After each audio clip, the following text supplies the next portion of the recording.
네, 안녕하세요, 여러분. 저는 Purdue University Kraner School of Management에서 마케팅 분과 조교수를 맡고 있는 조우용이라고 합니다.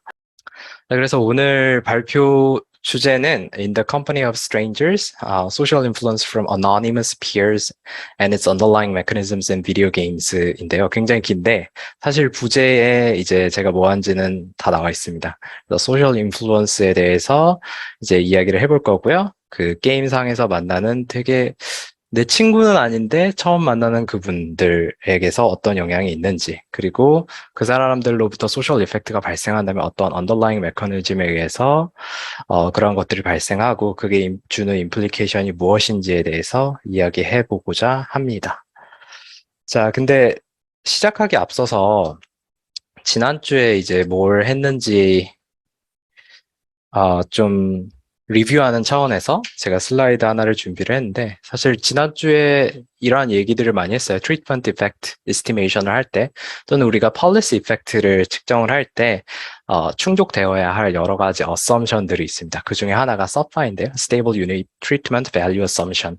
근데 굉장히 쉬운 말로 표현하자면은 이제 어떤 리서치 서브젝트를 트리트먼트 그룹으로 나누고 컨트롤 그룹으로 나눴을 때 얘네 둘이 서로 만나지 않도록, 또는 이제 상호작용하지 않도록 주의를 기울여야 한다는 게 이 서바의 핵심입니다. 그리고 그게 무너지는 경우가 사실은 되게 많아요. 실제 컨텍스트에서. 그리고 이제 지난주에 있었던 발표 중에 하나는 그게 무너졌을 때 우리가 트리트먼트 이펙트를 어떻게 추정할 수 있을지에 대해서 하시는 연구가 또 있었고요. 자, 근데 이제 다른 경영학 분야에서 계신 분들이나 또 다른 분야에 계신 분들도 리터러처를 보다 보면 이런 단어를 가끔 만나셨을지도 모르겠습니다. Social effect, 뭐 peer influence, 뭐 network externality. 그래서 이거는 기본적으로 그냥 쉽게 말하자면 내가 관측할 수 있는 네트워크 안에 다른 누군가의 행위를 보고 나의 행위가 영향을 받는 거예요. 그래서 뭐 친구가 뭐 아이스크림 먹고 있으면 나도 이제 그 아이스크림 먹고 싶게 되는 뭐 그런 뭐 것들을 우리가 통상 소셜 이펙트라고 말합니다. 근데 사실 이 다른 아카데믹 에리어에서 발전해 오고 있긴 한데 사실 이 두 가지가 본질적으로는 같은 겁니다. 그래서 근데 보는 시각에 따라서 다르게 보는 것 같아요. 이제 트리트먼트 이펙트를 추정하는 관점에서는 이 네트워크 이펙트를 드러내야 하는 거죠. 그러니까 왜냐하면 이것들이 어떻게 보면은 폴리시 이펙트를 정확하게 추정하는 데 있어서 방해 요인으로 작용을 하는 거니까요. 근데 이제 소셜 이펙트나 피어 인플루언스 그 자체에 관심을 갖는 분들은 이러한 것들을 이용해서 어떠한 임플리케이션을 얻을 수 있을지, 그리고 이러한 것들을 어떻게 잘 추정할 수 있을지에 대한 연구를 하시는 분들도 있습니다. 그래서 뭐 편히 이렇게 뭐 일상적으로 보셨을 수도 있는 두 가지이지만 실질적으로는 또는 본질적으로는 같다라는 점을 먼저 말씀드리고, 오늘은 이제 두 번째에 조금 더 집중을 해서 톡을 이어나가도록 하겠습니다. 자, 그래서 제가 오늘 이야기할 주제 그리고 컨텍스트는 기본적으로 소셜 네트워크 데이터에 관한 겁니다. 그래서 소셜 네트워크 데이터가 사람과 사람 간에도 이어질 수도 있겠지만 오르가나이제이션 쪽 연구를 보면은 기업 간에도 이제 네트워크 그리고 그 안에서 피어 인플루언스를 보는 경우도 꽤 있어요. 그래서 일단은 네트워크가 형성된 컨텍스트라면은 오늘 제가 소개해드리는 방법론들은 일반적으로 다 받아들여지고 사용하실 수 있다라고 생각을 하시면 될 것 같습니다. 자, 그래서 다시 맨 처음에 제가 했던 이야기로 돌아가자면은 제가 오늘 톡을 어떻게 할지에 대해서 좀 고민을 많이 하다가, 사실 이거는 마케팅 톡은 아니잖아요. 그래서 제가 여러 학교 다니면서 이제 뭐 마케팅 임플리케이션에 관한 질문도 받고 뭐 메서드에 대한 질문도 받고 이러다기보다는 어떠한 메서드가 있고 어떠한 문제가 있고 이거를 어떻게 해결할 수 있는지 이런 어플리케이션 측면에서 최대한 잘 설명을 하는 게 저희 목표이고 최대한 비중을 두려고 하고요. 근데 또 제가 서브스탠티브 토픽을 이야기를 안 할 수는 없어요. 그리고 이걸 좀 최대한 재밌게 풀어내서 누구나 이해할 수 있는 수준에서 제가 전달을 하는 것을 목표로 하고 있습니다. 네, 그래서 메서드 측면에서는 일단은 Identification of Peer Effect 당연히 다룰 거고요. 근데 여기서 identification of causal peer effect라고 생각을 하시는 게 좋을 것 같아요. 그래서 남이 무엇을 하는 것을 관측함으로써 인해서 내가 어떠한 변화를 겪게 되는가를 추정하는 거다 생각하시면 되겠습니다. 근데 이따 제가 뒤에서도 이야기를 하겠지만 이 네트워크 상에서 peer influence 또는 social effect estimation 하는 게 굉장히 어려워요. 이 리터러처에서는 notoriously challenging 이라는 표현을 쓰는데요. 되게 한국말로 표현하면 되게 징하기 어렵다. 뭐 이런 정도의 느낌이라고 생각하시면 되겠어요.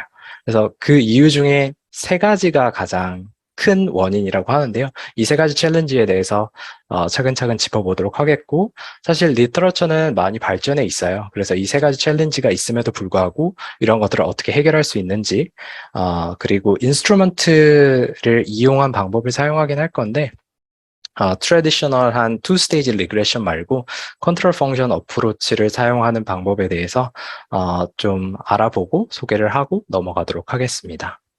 자, 서브스탠티브 토픽 같은 경우는 제가 비디오 게임 연구를 많이 해요. 그래서 디지털 마케팅에 관한 연구를 많이 하지만 그 와중에서도 비디오 게임 관련된 연구를 많이 하고 있고 그 비디오 게임 안에서 피어 이펙트는 어떻게 발생하는지 그리고 누군가를 보고 따라하는 게 그냥 이제 표면적으로 볼 수는 있겠지만 이 peer influence, social effect 이게 관측되더라도 이렇게 따라하는 데는 다양한 원인이 있을 수가 있습니다. 그래서 뭐 왜 따라하는지 그리고 왜 따라하는지에 대한 이유에 기반해서 어떤 임플리케이션들이 달라질 수 있고 이게 뭐 매니저리얼 퍼스펙티브에서 어떤 이야기들을 해줄 수 있는지에 대해서 간략하게 이야기를 하면서 오늘 톡을 마치도록 하겠습니다.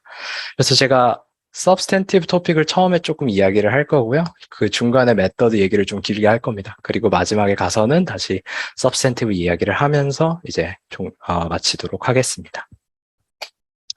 자, 오늘 톡은 최대한 쉽고 재밌는 이야기로 제가 하는 거를 목표로 하고 있어요. 자, 게임 얘기를 좀 해볼까요? 게임 인더스트리 뭐 이야기를 할 건데 게임 많이 하시나요? 저는 어렸을 때부터 많이 게임을 좋아했었고 많이 해왔고 어머니에게 많이 혼나면서까지 많이 했었습니다.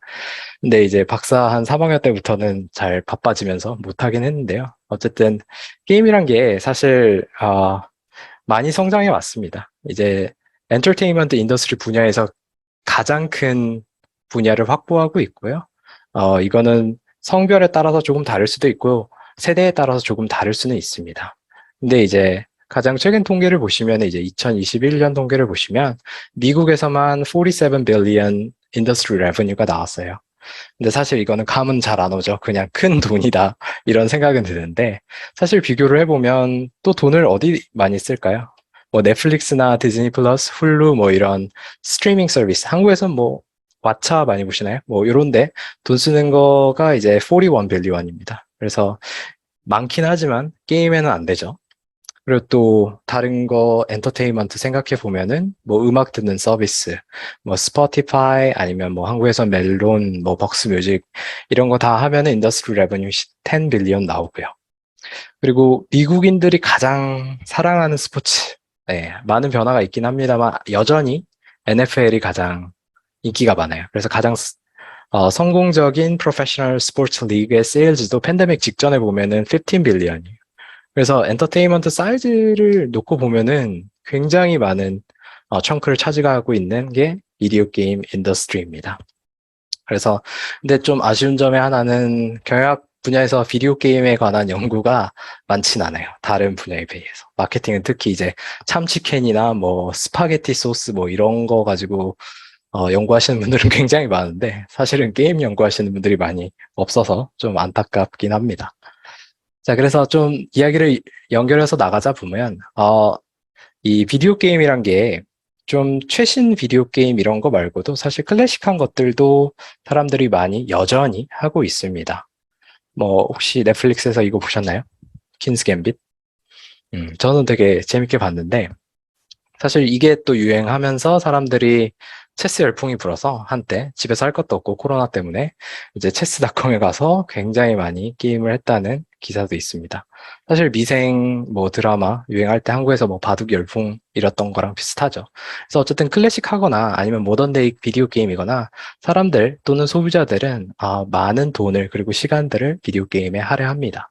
근데 그러한 소비 경험에 있어서 가장 주가 되는 거는 다른 사람과 경쟁이에요. 사실 원언원 또는 뭐 peer versus peer 게이밍이라고도 하고요. 혹자는 이거를 소셜 게이밍이라고도 합니다.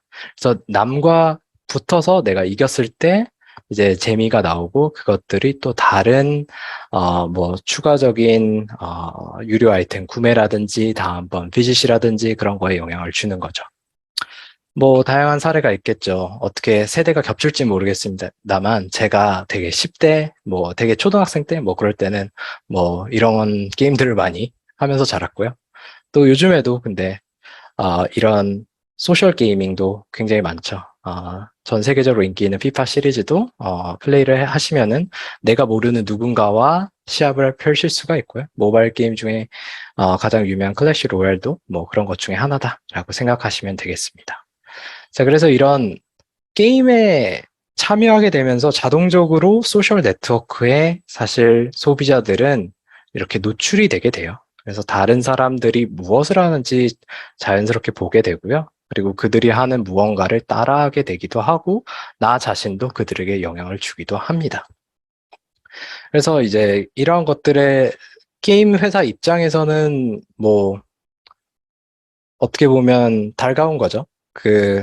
소비자들 간에 서로 긍정적인 스필오버를 주고받으면서 게임에 대한 인게이지먼트나 아니면은 미래에 대한 소비 의향이나 이런 것들이 높아지면 좋게 되는 거니까요. 근데 사실 여기서 중요한 거는 어떻게 하면은 이 자연적으로 발생하는 피어 인플루언스를 가지고 소비자들의 소비 의향을 조금 더 촉진시킬 수 있는지 아니면은 소비 의향이 조금 더 높아지는 특정 그룹들을 찾아서 프로모션을 진행할 수 있는지에 대한 고민이 필요한데요. 사실 비디오 게임 인더스트리에서는 이게 굉장히 중요합니다. 왜냐하면 사실 모든 게임이 그런 건 아니지만 요즘 추세가 이제 프리미엄 비디오 게임 또는 프리 투 플레이 비디오 게임이 굉장히 많아졌어요. 그래서 다운로드는 무료로 하면서 근데 유료 결제를 하는 거죠. 근데 일반적으로 비디오 게임 분야에 현직에 계신 분들이랑 얘기를 해보면은 monthly active 유저 기준으로 삼았을 때 5%가 넘는 게임은 업계에서 대박을 친 거다라고 해요. 그러니까 유료 결제를 한 사람의 비율이. 그러면 실질적으로 대다수의 게임이 1%가 안 된다는 거예요. 유료 결제 비율이. 그러면은 이제 고민이 되는 거죠. 어떤 팩터들을 가지고 사람들을 프리 유저에서 이제 페이드 유저로 컨버전 시킬 수 있을 것인지. 그리고 그 중에 하나를 소셜 이런 네트워크에서 발생되는 피어 인플루언스를 가지고 어떻게 하면 할 수 있을지에 대해서 고민을 해보자. 라는 게 이 논문의 출발이다라고 할 수 있겠습니다.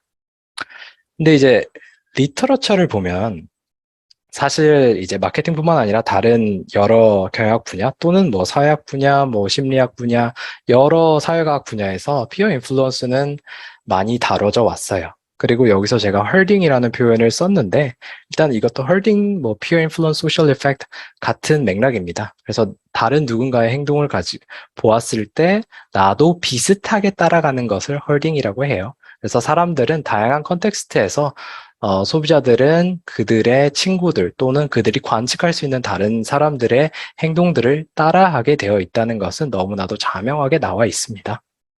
근데 이제 잘 살펴보면 지금까지 진행된 연구들은 사실 소셜 타이가 굉장히 강한 컨텍스트에서 연구된 경우도 많았고요. 예를 들어 친구, 예를 들어서 페이스북 친구라든지 내가 현실에서 만났던 친구들. 그런 친구들과 영향을 주고받는 게 그렇게 놀라운 건 아니죠.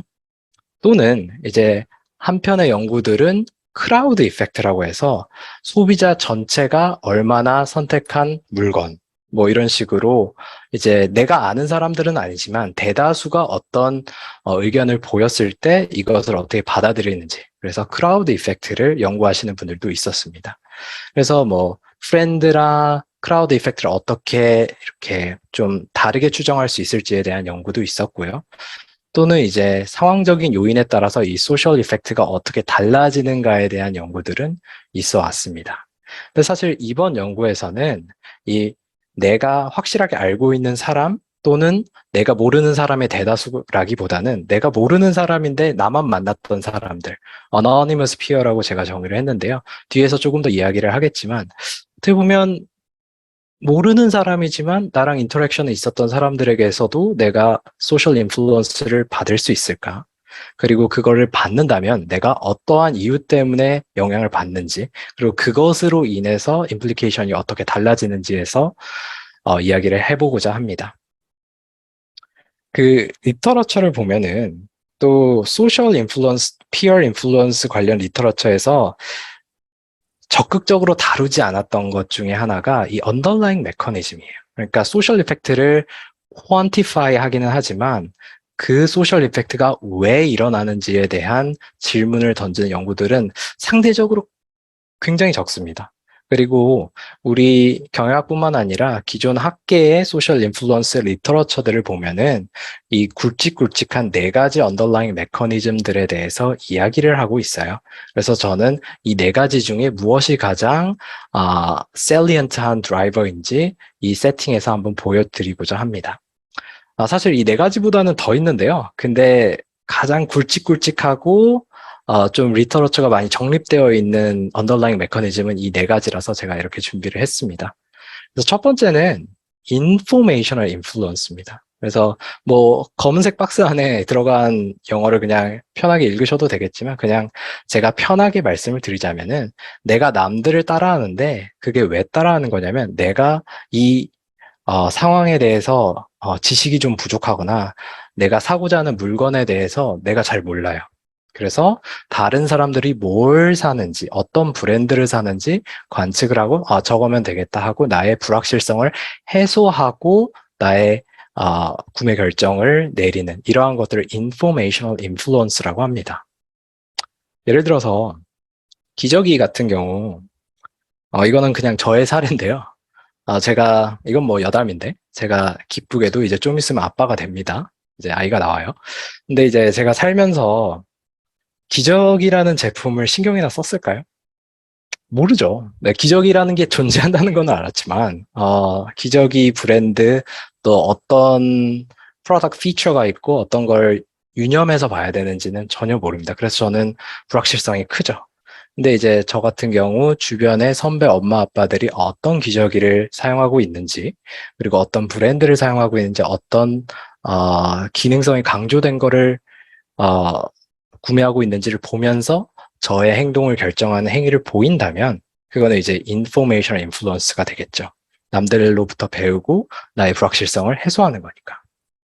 근데 이제 또 다른 소셜 이펙트 중에 하나가 똑같이 따라하더라도 normative influence라는 게 있을 수도 있습니다.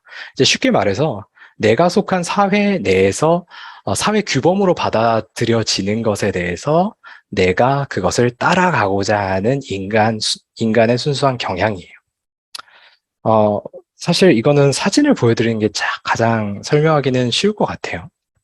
이 위에 나온 코트는 떡볶이 코트라고 하는데 저보다는 이제 좀 위의 세대였던 걸로 제가 기억은 해요. 근데 이때 이제 전 국민에게 이 떡볶이 코트가 유행을 했고 사실 그 또래 집단 내에서 이 코트를 입는 게 가장 쿨하다, 가장 멋지다 이런 규범이 정립되면서 친구들을 보면서 나도 따라해야 되나? 나도 사고 싶다?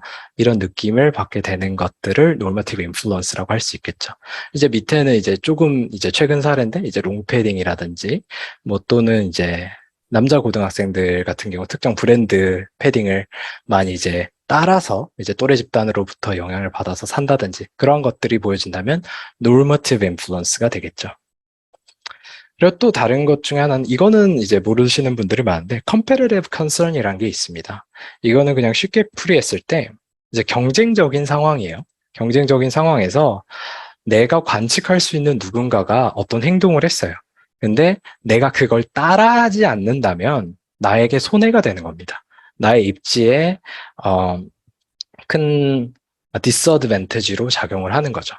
예를 들어서 이거는 전신 수영복인데요. 사실 이게 뭐 나온 지는 몇십 년 되진 않았습니다. 근데 그 전에 수영 선수들 같은 경우는 이제 남자들 같은 경우는 삼각 팬티 아니면 여자들 같은 경우는 원피스형 뭐 이런 수영복들을 많이 입었는데 사실 이게 개발되고 나서 입는 선수들이 하나둘 늘어나기 시작해요. 그리고 이거는 이 전신 수영복이 피부보다 마찰력이 적다고 하죠. 그래서 실질적으로 경기력 향상에 도움을 주고 그래서 내 상대 선수가 이걸 입는 것을 봤을 때 내가 안 따라하면은 사실 본인에게 손해가 되는 겁니다. 그렇기 때문에 내가 손해를 받지 않기 위해서 따라하게 되는 거라면은 이제 competitive concern에 의한 social effect라고 할 수 있겠죠. 그리고 마지막은 이제 네트워크 이펙트라고 하는데요.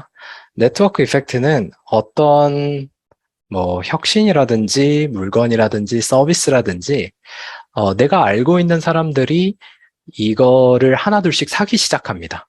그러면 내가 이걸 보면서 내 친구들이 많이 살수록 내가 그 물건이나 서비스를 구매했을 때의 효용이 높아지는 것을 말해요.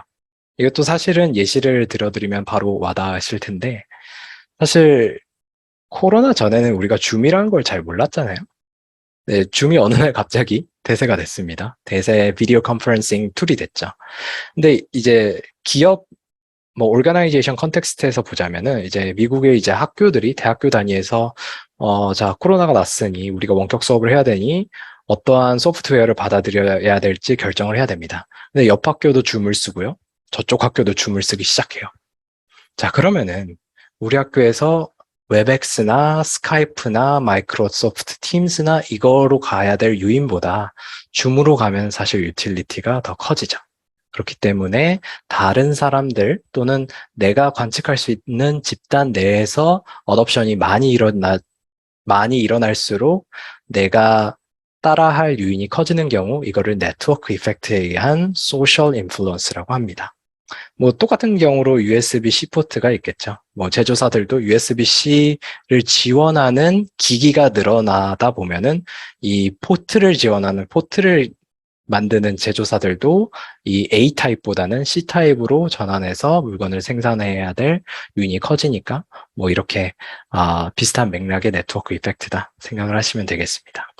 자, 그래서 말은 길게 했는데 이제 앞에서 이야기했던 것들을 정리를 하자면 리터러처에서는 내가 알고 있는 사람들로부터 배우는 것 또는 내가 모르지만 그러니까 대다수의 소비자들이 이렇게 생각한다라는 인포메이션을 보여줬을 때에 일어난 소셜 이펙트에 대해서는 이야기를 했지만 사실 그 중간에 애매한 stranger 또는 anonymous peer들에 대한 소셜 이펙트는 크게 이야기를 하고 있진 않아요. 그리고 이러한 세팅은 사실 비디오 게임에서 무궁무진하게 발생을 합니다. 그래서 이게 애매해요. 이게 따라 할 수도 있을 것 같고 아닐 수도 있을 것 같고 근데 그것에 대해서는 일단 리서치 컨텍스트에서 제가 보여드리기로 하고 그래서 이제 제가 방금 했던 말을 여기서 이제 정리를 하고 있고요. 두 번째는 이제 social influence 또는 peer effect를 이렇게 empirically 추정을 하고 거기서 이제 멈추는 경우가 사실은 많습니다. 근데 이제 이게 왜 일어나고 그리고 이 왜라는 질문에 대한 답을 했을 때 이 managerial implication이 어떻게 변하는지에 대한 연구는 사실 상대적으로 많이 적어요. 그래서 이 연구에서는 저희가 최대한 observational data라서 한계가 있긴 하지만 최대한 그것을 풀어보고자 노력을 많이 했습니다.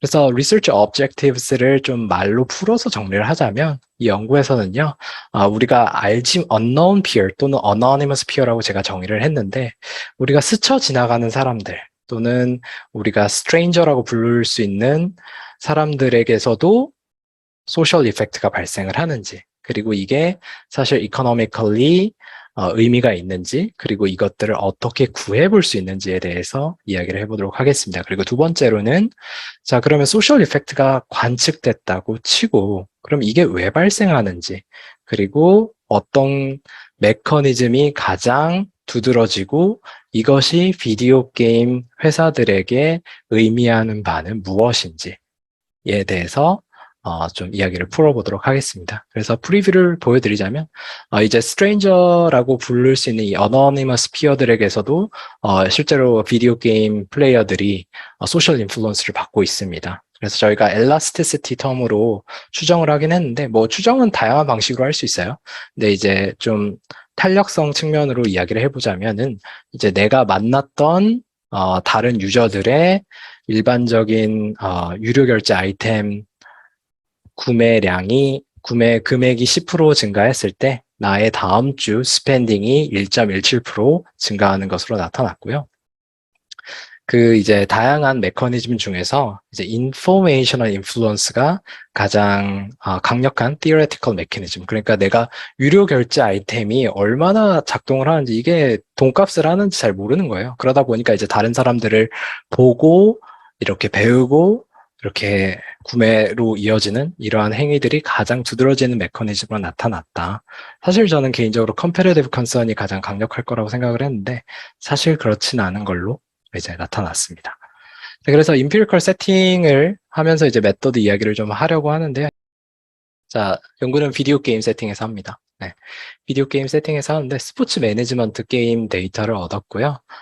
굉장히 좋은 데이터입니다. 그래서 개인 단위의 어떤 행위들이 최대한 남아있는 데이터고요. 그들의 결제, 그리고 플레이, 뭐 이런 것들, 그리고 성별, 나이까지 있는 아주 좋은 데이터죠.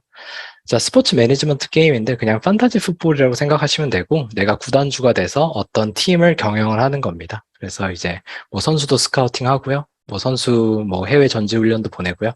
그러다 보면은 이제 다른 팀 구단주와 이렇게 시합을 하기도 하고요. 뭐 이렇게 되는 거죠. 그리고 유료 결제 아이템들이 있고요. 유료 결제 아이템들은 실제로 팀의 기량을 향상시켜주는 아이템들입니다. 이게 좀 요즘 게임들의 트렌드와는 조금 다른데 요즘 게임들은 유료 아이템이 이제 그냥 겉에만 바꿔주는 이제 에스테틱 아이템이라고 하는데 이 게임 같은 경우는 실질적으로 게임 승패에 영향을 주는 이런 게임들을 많이는 아니지만 어느 정도 실력을 부스팅 해주는 게임 아이템들을 팔고 있었습니다. 그래서 이 게임 같은 경우는 이제 싱글 플레이를 주 모드로 하고요. 그래서 본인의 팀을 이렇게 육성을 하는 거를 하다가 이제 본인이 내키면은 이제 소셜 플레이 모드로 들어가서 다른 사람들이랑 대전을 펼칠 수가 있습니다. 여기서 이제 원 vs 원 매치가 일어나고요. 이거는 굉장히 흔하게 게임을 즐기는 방식 중에 하나예요. 저희 샘플 중에 80% 이상의 커스터머가 실제로 소셜 플레이를 한 번 이상은 경험을 했습니다. 그리고 또 재미난 것 중에 하나는 이제 실력에 관계없이 소셜 플레이를 누르면은 이제 다른 사람과 랜덤하게 매치가 된다는 점이 좀 특이하다면 특이할 수 있을 것 같습니다. 그리고 샘플이나 타임라인 같은 경우는 이게 조금 오래된 데이터예요. 그래서 2011년부터 12년까지 약 8개월 정도의 기간에 걸쳐서 수집된 데이터고요. 저희가 이제 4,000명의 랜덤 샘플을 받았는데 이 비디오 게임 데이터 분석을 하시다 보면 좀 많이 느끼실 것 중에 하나가 사실 사람들이 돈을 안 쓰시는 분들이 많아요. 그래서 사실 매일 또는 매주 아니면 매월로 하더라도 매달 이렇게 돈을 쓰시는 분들이 많지는 않습니다. 그러다 보니까 이제 0이 많아지고 이제 추정이 좀 어려워지는데, 그래서 저희가 좀, 샘플을 줄였어요. 그래서 1130명 정도의 유저들로 이제 샘플을 압축을 하고, 근데 이분들은 이제, 유료 결제 비중의 95%를 차지하시는 좀 이렇게 economically meaningful한, 샘플들입니다. 그래서 이들을 가지고 패널 데이터를 구성을 했어요. 자, 그래서 본질적으로 이 데이터를 가지고 저희가 하고자 하는 거는 이겁니다. 예를 들어 유저 A가 우리가 이제 관심이 가는 우리가 데이터에서 관측할 수 있는 유저라고 했을 때 이 사람이 특정 주에 유저 B, C, D와 시합을 합니다. 그리고 B, C, D는 유료 결제 아이템을 샀을 수도 있고 안 샀을 수도 있어요. 근데 뭐 몇 명은 샀다고 뭐 가정을 해보죠. 자, 그러면은 이제 유저 A가 이 대전을 통해서 사실 치고받고 합니다. 서로 이제 모르는 사이로 랜덤 매칭 되긴 하는데 실제로 이제 게임하는데 가보면 서로 네 서로 욕도 많이 하고요. 서로 뭐 뭐 이러니 저러니 하면서 말도 주고받고 그리고 서로 이제 아이템을 뭐 샀는지도 이제 보입니다. 그러다 보니까 이제 소셜 이펙트가 벌어지기는 좋은 상황이죠. 그래서 유저 A가 이제 유료 결제를 할 확률 또는 구매 금액을 B, C, D의 구매 금액으로 예측을 할 수 있을까 또는 추정을 할 수 있을까가 본질적으로 하고자 하는 겁니다. 근데 이제 피어 이펙트 아이덴티피케이션에 대해서 이야기를 해보자면 여기에 조금 제가 강조를 해놨는데 The identification of causal peer effect from observational data is notoriously challenging 이라는 문구가 있어요. 저 하트만의 너 페이퍼는 사실 피어 이펙트를 어떻게 추정하면 좋을지 어떻게 보면 가이드북 같은 건데 시간이 되시면 한번 읽어보시면 도움이 많이 될 겁니다. 그래서 어쨌든 이게 굉장히 악명 높을 정도로 어렵습니다. 그리고 실질적으로 제가 수식으로 제가 하고자 하는 거를 표현을 하자면 이제 유저 I의 T 시점의 스펜딩을 그 전주에 이제 그 사람이 맞붙었던 다른 유저들의 스펜딩으로 모델링을 하는 거예요. 그러니까 이거는 뭐 이렇게 어렵지 않게 받아들이실 수가 있죠. 근데 이제 데이터를 조금 다루실 줄 안다면 이거를 만드는 것도 어렵지는 않으실 거예요. 그래서 만들어서 이제 데이터셋 갖추고 그냥 리그레션 돌렸을 때 이렇게 나오는 추정값을 믿으면 안 된다라는 게 사실 이 하트만 페이퍼가 이야기하고 있는 핵심이죠. 그리고 이 여기서 나오는 이 베타가 causal peer effect가 아닌 이유에 대해서는 사실 리터러처가 많고 기본적으로 세 가지 챌린지에 대해서 이야기를 하고 있습니다. 첫 번째는 endogenous group formation, 두 번째는 simultaneity, 세 번째는 correlated unobservables. 하나씩 살펴보면요. 그 endogenous group formation이라는 게 이 랜덤하게 실험을 하지 않은 상황에서는 이 observational 데이터 상에서는 이제 individuals with similar taste may tend to form social groups 라는 겁니다. 다시 말해 특정 성향 또는 특정 가치관을 공유하는 사람들끼리 소셜 그룹이 자연스럽게 이루어진다는 거죠. 이제 우리말로 표현하자면 유유상종. 사실 친구들로 그냥 기본적으로 생각해 봤을 때 친구들이 뭐 다 같을 수는 없겠지만 기본적으로 사회적 배경이나 뭐 사는 곳이나 이런 것들 겹치는 경우도 굉장히 많아요. 그렇기 때문에 이제 소셜 이펙트라고 우리가 이야기를 할 수도 있고 아니면은 이게 그들이 본질적으로 가지고 있는 특정 성향에 의한 소비 행위다 또는 관측된 행동이라고 말할 여지가 있다는 겁니다. 예를 들어서 이 차 아시나요? 예, 테슬라. 테슬라는 어떻게 보면 이노베이티브 프로덕트가 될 수가 있겠고요. 또는 뭐 프로 environmental product라고 할 수도 있고요. 어쨌든 친환경의 상징입니다. 또 뭐 혁신의 상징이기도 하고요. 잠깐 우리가 뭐 데이터에 리미테이션이 없다고 하고 우리가 신이에요. 그래서 모든 데이터를 다 수집할 수 있습니다. 그렇다고 했을 때 이 테슬라 구매 행위에서 소셜 이펙트가 있는지 우리가 추정을 해보면 그냥 데이터를 가지고 리그레션을 돌려보면 아마 파지티브 이스티메이트이 나올 거예요. 예를 들어 옆집의 갑돌이가 테슬라를 샀고 저 건너집의 을순이가 테슬라를 샀습니다. 그리고 제가 한 2달 뒤에 테슬라를 또 주문해요. 이런 패턴이 많이 보일 거란 말입니다. 근데 사실 이 테슬라를 구매하는 계층은 일반적인 소비자들과는 조금 다를 수가 있어요. 예를 들어 일단은 좀 비싸죠. 그렇기 때문에 구매력이 있어야 될 거고요. 그리고 뭐 친환경적인 소비를 지향하는 소비자 그룹일 가능성이 굉장히 높아요. 그래서 이게 내가 정말로 테슬라를 구매를 한 게 갑돌이와 을순이의 구매 행위를 보고 산 것인지 아니면은 내가 그냥 갑순이도 그렇고 을순이도 그렇고 나도 그렇고 기본적으로 내가 그냥 친환경을 지향하는 소비자여서 내가 구매를 한 것인지에 대해서는 이야기를 해봐야 된다는 거죠. 그래서 커설리티를 확립하는데 좀 어려움이 있을 수 있습니다. 그리고 사실 이거 관련된 페이퍼도 굉장히 많이 나왔는데요. 솔라 패널. 그 미국에서 주정부에서 인센티브를 많이 줘요. 그 태양광 설치하는 그 미국에서는 개인 하우스에 사시는 분들이 많잖아요. 그래서 태양광 설치를 하고 이 태양광 설치를 하는 솔라 패널이 소셜 이펙트가 있는지 없는지.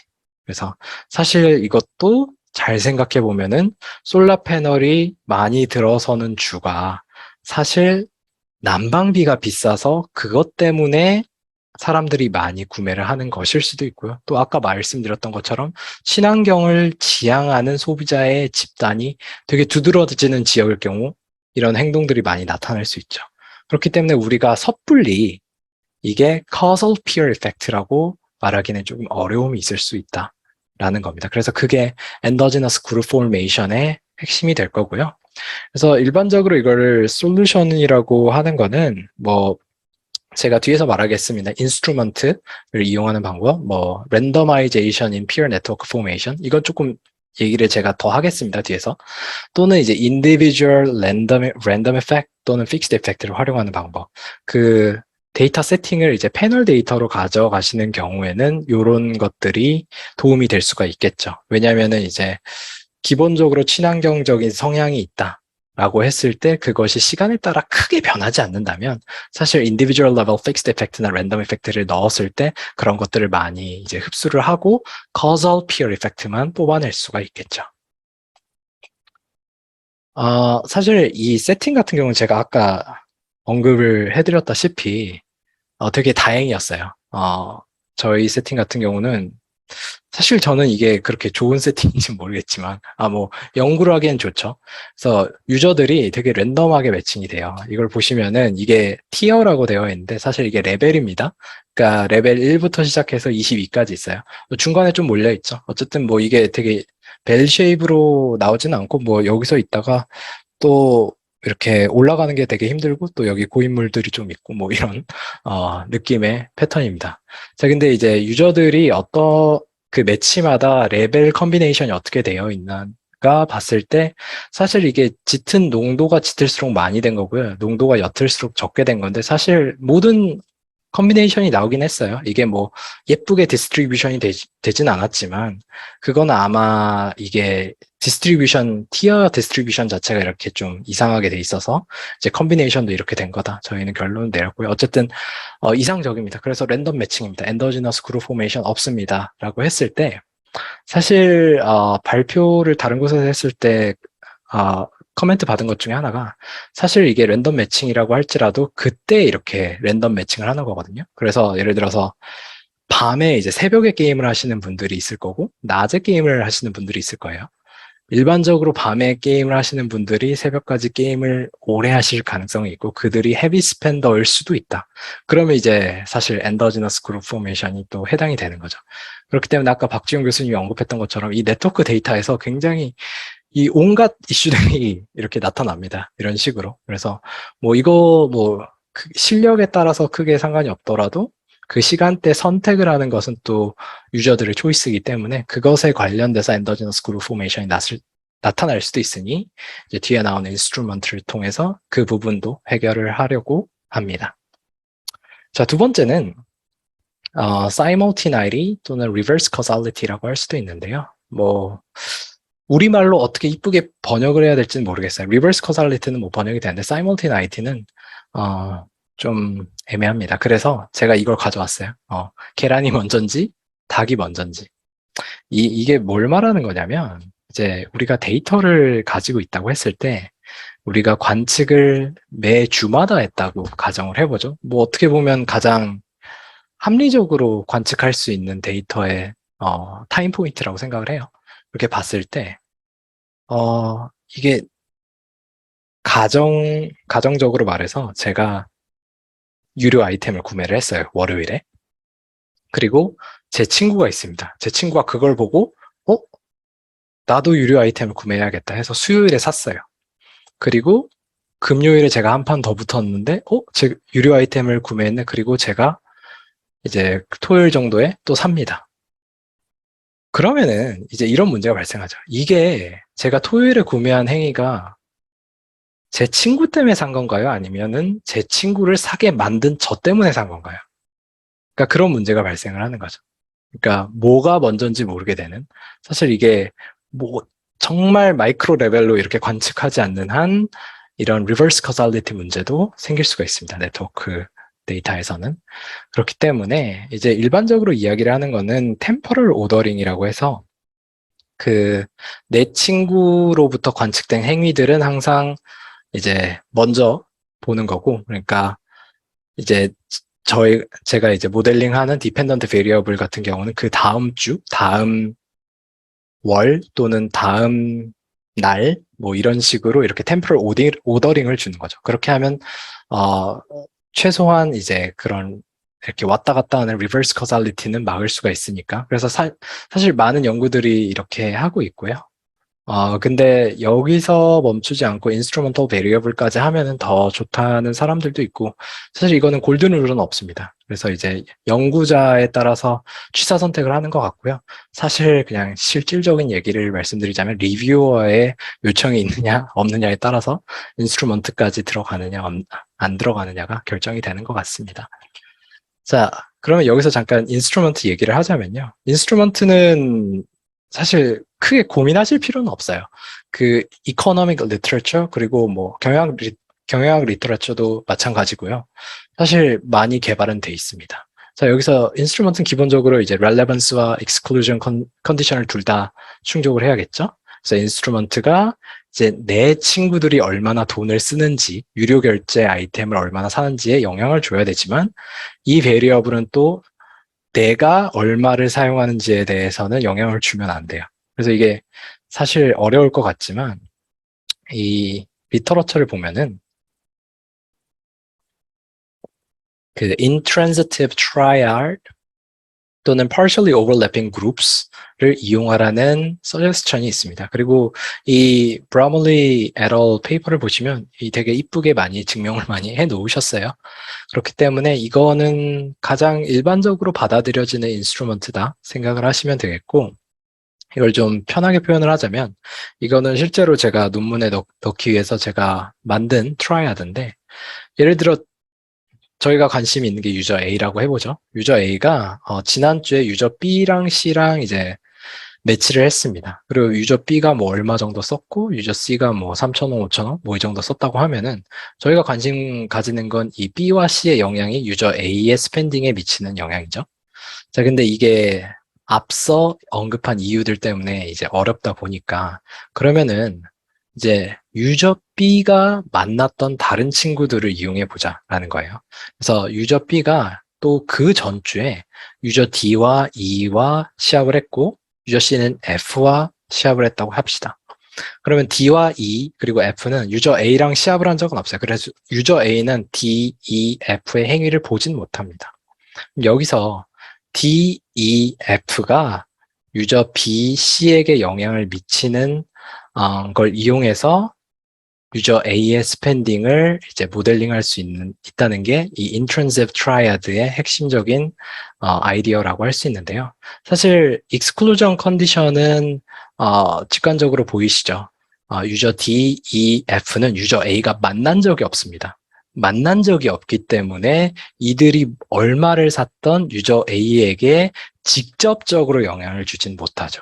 하지만 이게 소셜 인플루언스가 가능하다라는 세팅이기 때문에 유저 D, E, F의 유료 결제 아이템 구매 행위는 유저 B와 C의 스펜딩 자체에는 영향을 줄 수가 있는 거죠. 그렇기 때문에 relevance condition 그리고 exclusion condition이 theoretically는 맞습니다. 이건 뭐 empirically 한번 보시기도 해야 돼요. 이게 사실 weak할 수도 있으니까 인스트루먼트가 약하면은 또 그거에 따라서 이제 발생하는 문제도 있는데 어쨌든 일반적으로 이렇게 해서 만들어서 세팅을 갖춰 나가시면은 리뷰어들을 뭐 제가 뭐 함부로 이야기를 할 수는 없겠지만 일반적으로는 받아들여지는 인스트루먼트다라고 생각을 하시면 되겠습니다. 근데 이제 여담인데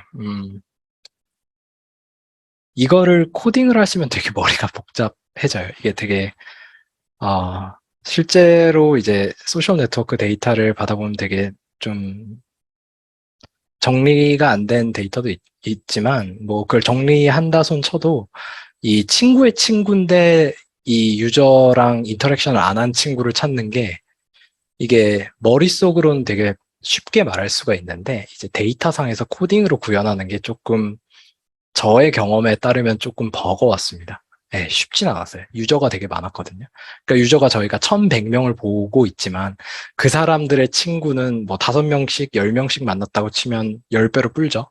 그리고 그 사람들 친구의 친구를 또 넓혀 나가면 이제 그때부터 몇십만 명이 되니까 조금 코딩하는 데 있어서 좀 어려웠던 기억이 있습니다. 하지만 네, 어, 충분히 모두 하실 수 있을 거라 생각합니다.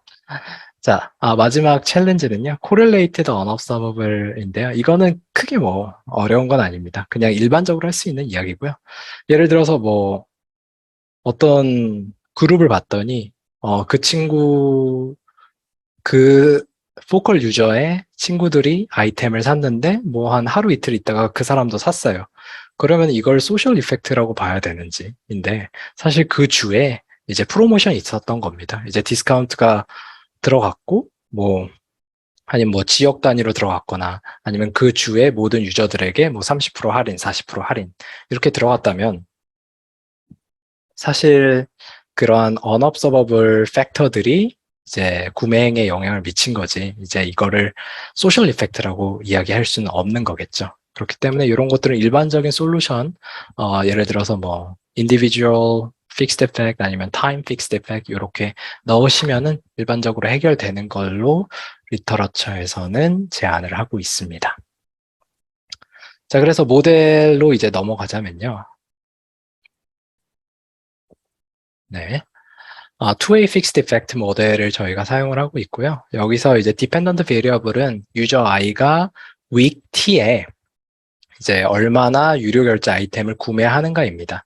사실 저희가 테스트는 다양하게 하고 있어요. 그래서 바이너리로 해서 유료 결제 아이템을 구매하는지 안 하는지 아니면 이제 포화송 모델로 해서 구매 횟수가 어떻게 되는지 뭐 다양하게 있습니다. 근데 기본적으로는 이제 Two-way fixed effect model OLS로 그냥 한번 추정을 해볼게요.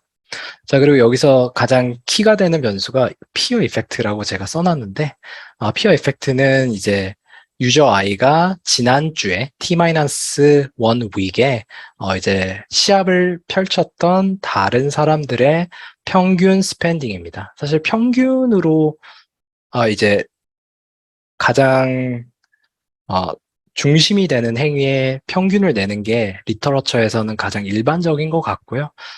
다른 연구들에서 이제 합을 구하거나 아니면 어떤 행위를 한 사람의 비율을 구한다거나 이렇게 하시는 분들도 있습니다. 사실 이거는 연구자의 선택이고요. 이거를 뭐 어떻게 해야 된다 뭐 이런 건 없습니다. 근데 일반적으로 그 어떤 매저를 가지고 친구들 또는 소셜 네트워크에서 관측이 가능한 사람들의 행위들을 어떻게 서머리는 하셔야 돼요. 그래서 그렇게 베리어블을 만드시면 되고, 그래서 이게 좀 스큐니스가 있어서 제가 로그를 취했습니다. 그래서 로그이기 때문에 이제 베타는 이제 탄력성, 엘라스티시티로 해석을 해볼 수가 있겠죠. 그래서 컨트롤 베리어블 좀 넣어줬고요. 그리고 요거는 컨트롤 펑션인데, 요거는 제가 다음 슬라이드에서 이야기를 하겠습니다. 알파 i는 individual fixed effect, tau t는 weekly time fixed effect입니다. 그래서 앞서 말했던 endogenous group formation이나 이제 correlated unobservable들은 이제 이걸 통해서 통제가 되겠죠. 근데 이제 컨트롤 펑션 어프로치 같은 경우는 이제 앞서 말했던 인스트루먼트를 가지고 활용을 하시면 됩니다. 그래서 지금 엔더지너스한 베리어블이 피어 이펙트이기 때문에 이거를 디펜던트 베리어블로 넣으시고 이제 컨트롤 베리어블이나 뭐 individual fixed effect, time fixed effect 다 그대로 한 상태에서 인스트루먼트 넣고 리그레션을 돌리시는 거예요.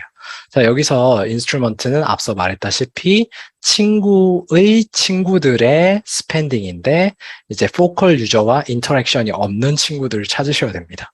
네, 그래서 말이 조금 어렵고 영어로 표현해서 조금 복잡하긴 한데 무슨 말인지 이해는 하셨을 거예요. 아까 제가 다이어그램을 보여드렸기 때문에. 그래서 그들의 스펜딩을 통해서 피어 이펙트가 어떻게 추정이 되는지를 이제 first stage regression으로 얻으시면 되고요. 근데 전통적인 투 스테이지 리그레션 같은 경우면은 여기서 이제 추정되는 값을 이제 본 수식에 넣고 이제 다시 이제 추정을 하죠. 그렇게 하는 건데 이제 컨트롤 펑션 어프로치 같은 경우는 그렇게 하지 않습니다. 이 리그레션을 일단 추정을 한 다음에 이 리그레션에서 얻어진 베타 값 또는 코에피션트들을 가지고 이제 피어 이펙트 이스티메이트를 구합니다. 여기서 피어 이펙트 has로 표현을 한 건데 이제 추정치예요. 그래서 실제 값과 추정치의 차이를 구하면은 레지듀얼이죠. 이제 regression 101으로 돌아가는데 이제 residual을 구하는 것은 뭐 스타터도 그렇고 세스도 그렇고 R도 그렇고 크게 어렵진 않을 거예요.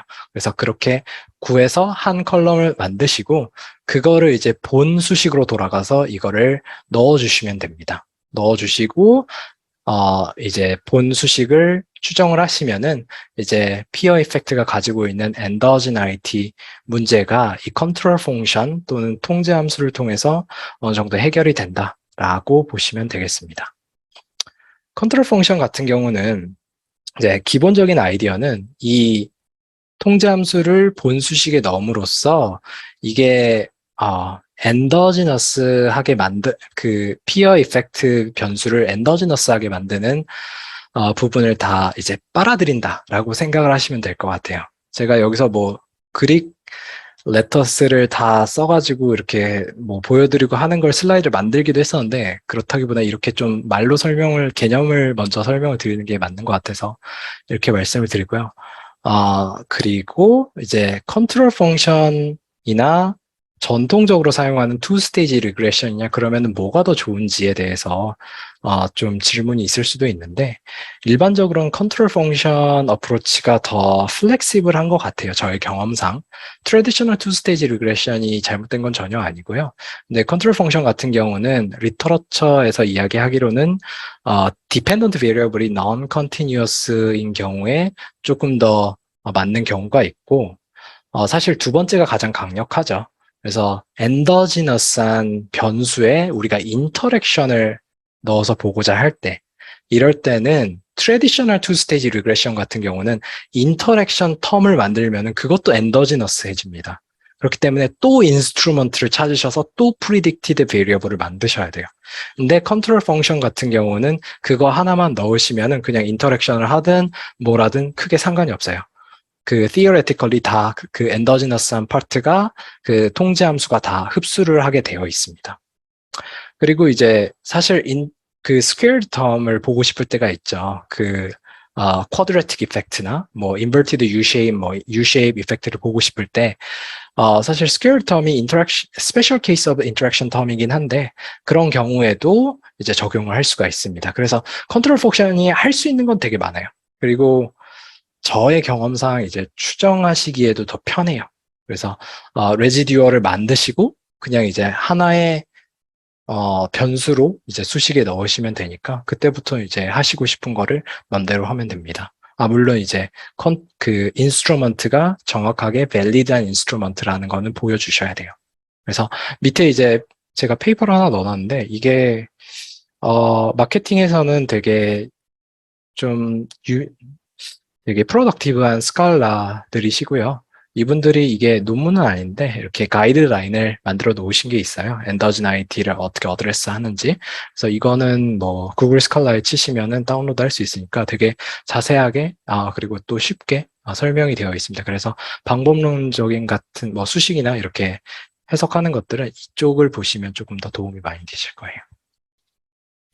자, 그럼 first stage regression 같은 경우는 이제 제가 이제 확인했습니다. 그래서 인스트루먼트 친구의 친구들을 찾아서 그들의 스펜딩으로 내 친구들의 스펜딩을 이스티메이션을 했어요. 물론 여기서 친구는 아닙니다. 내가 이제 anonymous peer, 내가 스쳐 지나갔던 그 인연들이죠. 자, 보면은 이제 positive effect가 나왔고요. 이거는 사실 리터러처에서 흔히들 말하고 있는 것과 되게 일관된 결과가 나온 겁니다. 그래서 뭐 weak instrument test 같은 경우는 뭐 하실 수가 있고요. 뭐 마케팅 사이언스에서 페이퍼가 하나 있어서 제가 이거를 테스트 해봤는데 이제 인스트루먼트를 넣었다가 뺐다가 했을 때 R 스퀘어가 어떻게 변하는지. 그러니까 이건 왜 필요하냐면 사실 R 스퀘어가 무조건 높다고 해서 그 first stage regression이 믿을 만한 건 아니거든요. 왜냐면은 individual fixed effect 넣었을 때 사실 R 스퀘어는 많이 올라가게 되어 있어요. 근데 이제 인스트루먼트를 넣었다 뺐다 이렇게 하면서 모델 핏이 어떻게 변하는지를 보면 사실 인스트루먼트의 컨트리뷰션을 볼 수가 있겠죠. 사실 15% 정도면 많이 변하는 거라고 생각을 합니다. 이거는 뭐 리서처의 개인적인 취사 선택이고요. 그랬을 때 이 정도면은 충분한 프리딕티브 파워를 가졌다 하고 이렇게 인스트루먼트는 밸리드하다 하고 넘어가도록 했습니다. 자, 그래서 이제 컨트롤 펑션을 만들었고요. 이제 본 수식으로 돌아가서 에스티메이션을 하죠.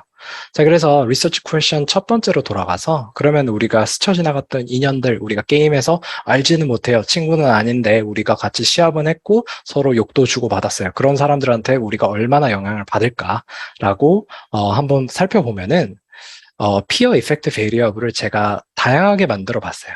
예를 들어서 내가 경기를 했던 사람들의 평균적인 스펜딩 또는 그 사람들의 평균적인 구매 횟수 아니면 그냥 유료 아이템 결제를 했던 사람의 비중 이렇게 다양하게 정의를 해봤습니다. 근데 뭐 어떻게 정의를 하든지 포지티브 이펙트가 나왔고요.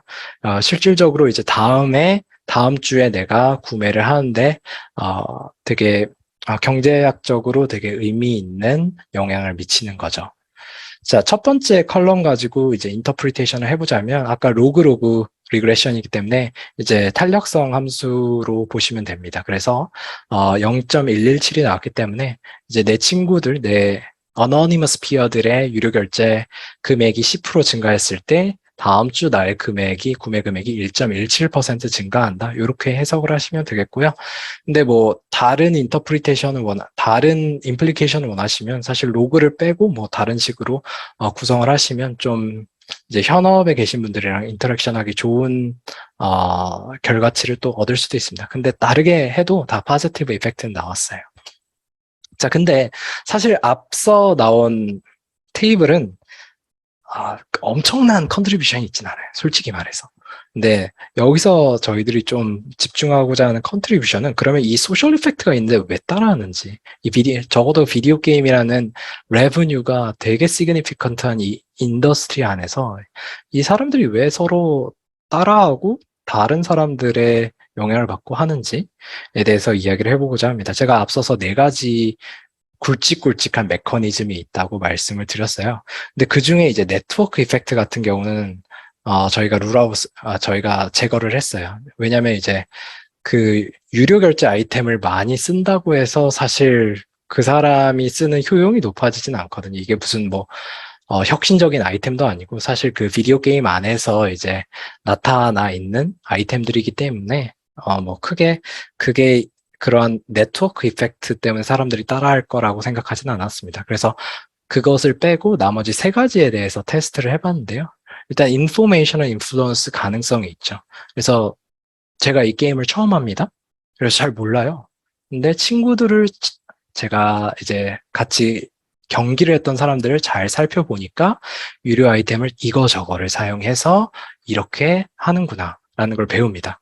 그리고 나는 계속 그걸 배우면서 uncertainty 또는 불확실성을 제거해 나가고 그 과정에서 저는 구매 결정을 하게 됩니다. 그렇다면 이제 informational influence가 맞는 거고요. 또 다른 거는 이제 competitive concern이 있겠죠. 예를 들어 나와 시합을 한 누군가가 유료 아이템을 많이 썼어요. 그래서 제가 어쨌든 이길 수도 있지만 졌어요. 그러면은 화나잖아요. 그리고 내가 저걸 또 안 따라하면은 내가 이 게임 소사이어티 안에서 스테이터스에 뭔가 되게 불이익을 받을 것 같은 느낌? 이런 걸 받았기 때문에 구매 결정을 한다면 컴패러티브 컨선이 가장 의미가 있는 메커니즘이 될 거고요.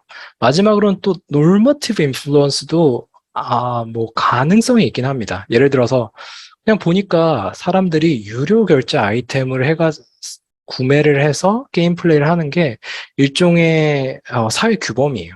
그러니까 매번 다 그렇게 합니다.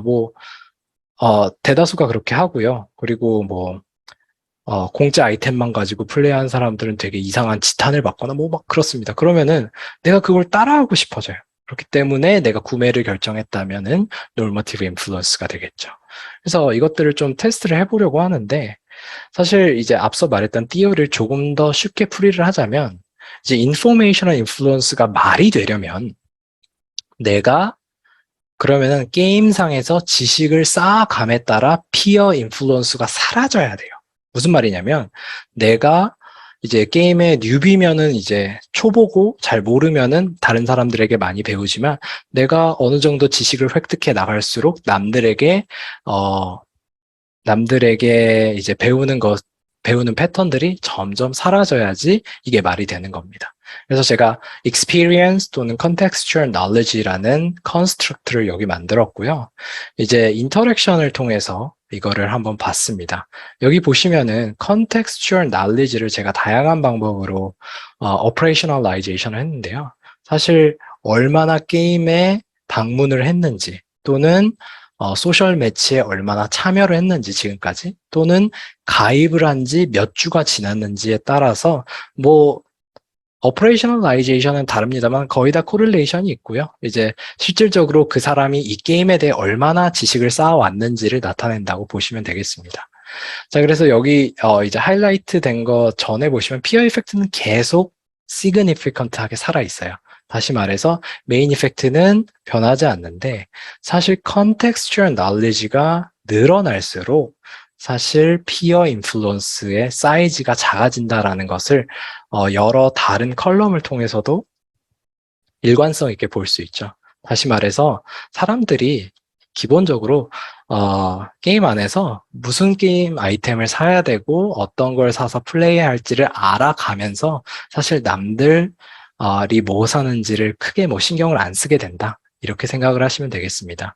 그래서 이제 마지널 이펙트 같은 경우 이렇게 그려볼 수가 있는데 사실 이제 이 사람이 굉장히 경험이 없고 이제 갓 가입한 사람이면은 남들을 따라하는 성향 정도가 이렇게 나타나는데 이렇게 좀 경험을 점차적으로 쌓아 나가게 됨으로써 피어 이펙트가 점차 없어지는 것을 확인하실 수가 있겠죠. 이제 뭐 머더레이터는 다르게 봤는데도 뭐 비슷한 패턴은 계속 유지가 되고 있습니다. 자, 두 번째는 이제 comparative concern인데요. 이제 남들이 유료 결제 아이템을 샀을 때 내가 안 따라하면 내가 이제 게임상에서 지위가 되게 많이 손해를 보게 돼요. 사실 이런 게 가장 두드러지는 상황이 뭐냐면 남이 유료 게임 아이템 샀는데 내가 졌을 때입니다. 내가 져서 되게 화도 날 거고요. 이제 앵거 이펙트도 있겠지만 어쨌든 사실 그러면 내가 이걸 안 사면 내가 실질적으로 게임에서 지위가 이제 위협을 당하는 거죠. 그래서 이제 threats to status가 커질수록 peer influence는 커질 것이다. 이렇게 예측을 해볼 수 있는데 사실 가장 큰 리미테이션 중에 하나가 이 데이터가 승패가 없어요.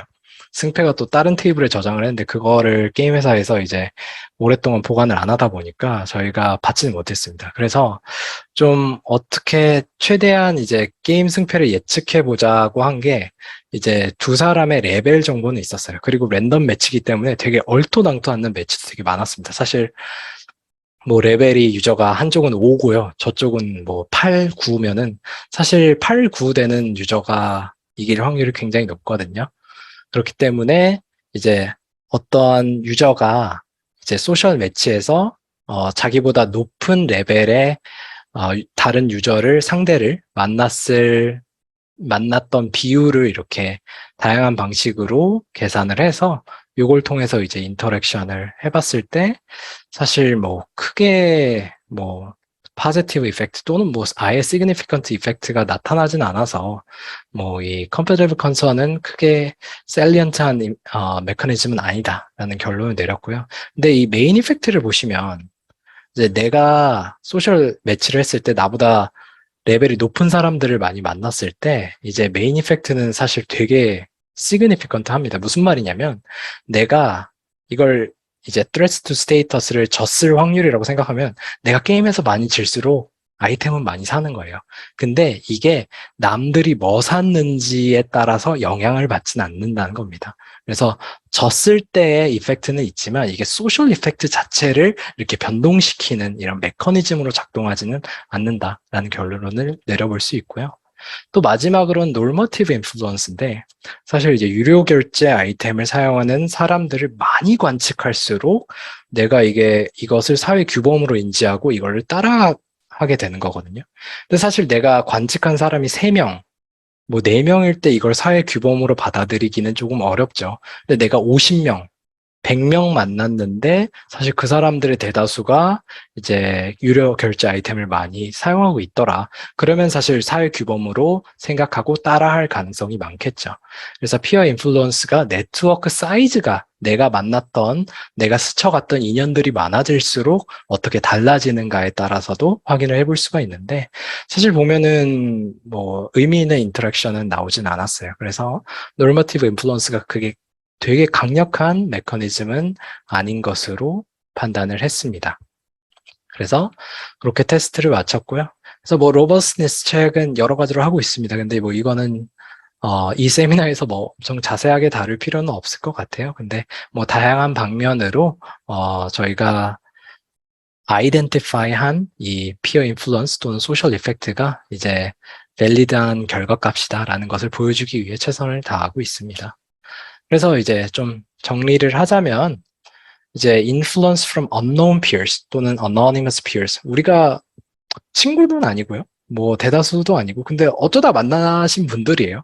근데 그 사람들로부터도 소셜 이펙트를 충분히 경험을 한다. 그리고 이제 매그니튜드를 말해 보면은 이제 그 스쳐갔던 인연들의 스펜딩이 10% 증가할 때 나의 다음 주 스펜딩이 1.17% 정도 증가하는 경향이 있다. 라는 거를 이제 결과를 통해서 알 수 있고요. 이제 메커니즘 같은 경우는 사실 저는 컴패리티브 컨선이 더 재밌고 좀 낫지 않을까 했는데 뭐 결과가 그렇게 나왔으니 뭐 인포메이션 인플루언스가 가장 강력한 메커니즘인 것으로 적어도 비디오 게임 세팅에서는 나왔고요. 이제 아까 피규어로 보여드렸던 것처럼 이게 초보자와 이제 숙련자의 피어 인플루언스 자체가 많이 다릅니다. 사실 근데 그게 많은 걸 이야기를 해줘요. 그래서 사실 어느 회사나 뭐 비디오 게임도 마찬가지고 그냥 리테일 프랙티셔너들도 마찬가지인데 이제 마케팅 버짓을 항상 어떻게 엘로케이션을 하는가에 대한 문제는 항상 가지고 있습니다. 그러면은 이제 프로모션이나 디스카운트나 뭐 이런 버짓을 알로케이션 하는 행사를 할 때 이제 소비자 군이 있었을 때 가장 구매 용의가 두드러지는 집단을 어느 정도 이야기를 해준다는 점에서 의미가 있겠죠. 예를 들어서 대시보드에서 소셜 이펙트를, 그러니까 기업 입장에서는 그 소셜 이펙트를 얼마나 받았는지 추적을 할 수는 있거든요. 그게 뭐 크게 어려운 건 아닙니다. 이렇게 자동화시켜서. 그리고 이제 근데 초보자 집단, 중급자 집단, 고급자 집단 이렇게 나눴을 때 가장 이제 반응 탄력성이 큰 집단을 어떻게 타겟팅하느냐에 있어서 좀 이야기를 해줄 수 있는 결과다라고 보시면 되겠고요. 사실 가장 커먼 또는 뭐 자주 사용되는 전략은 이 게임 아이템을 구매하시면 뭐 어떻게 파워가 올라가고 뭐 이렇게 어필을 하는 경우도 있어요. 근데 사실 컴패리티브 컨서 자체는 크게 의미 있는 메커니즘은 아니었다라는 게 결과로 이야기를 해볼 수가 있겠습니다. 사실 앞서서 제가 이야기했던 것들을 다시 정리하는 슬라이드인데요. 그래서 이제 아카데믹 임플리케이션 같은 경우는 the stranger effect를 empirically estimation 했다는 점에서 어느 정도 약간의 컨트리뷰션이 있고요. 근데 조금 더 강조점을 두고 싶은 부분은 이제 어떠한 소셜 이펙트가 있는데 어떠한 이유 때문에 소셜 이펙트가 있는지 theoretically 그리고 empirically 이렇게 보여주면서 그리고 이 secondary 데이터 가지고 에스티메이션을 했다는 점에서 좀 컨트리뷰션을 이야기하고자 합니다. 그리고 메커니즘 같은 경우는 이제 어떻게 이제 그러면 피어 이펙트가 있는데 저는 개인적으로 이게 바람 같은 거라고 생각해요. 그러니까 항상 있는데 이제 기업 입장에서는 어떻게 활용할 수 있을지에 대한 고민을 해보면 좋은 것들. 그러니까 뭐 소셜 네트워크라든지 뭐 비디오 게임 뭐 그러니까 사회 관계망이 있는 세팅에서는 언제나 있는 게 소셜 인플루언스고 기업 입장에서 이것들이 어떠한 메커니즘에 의해서 작동되는지를 잘 이해를 하면은 사실 코스트 미니마이제이션이나 프로핏 맥시마이제이션 같은 것들을 최대한 버짓 얼로케이션에서 고민을 해볼 수 있다는 게 큰 메커니즘이 큰 임플리케이션이 되겠습니다. 그래서 그런 이야기를 하면서 제가 여기까지 하고요. 톡은 여기까지 하고 마치도록 하겠습니다.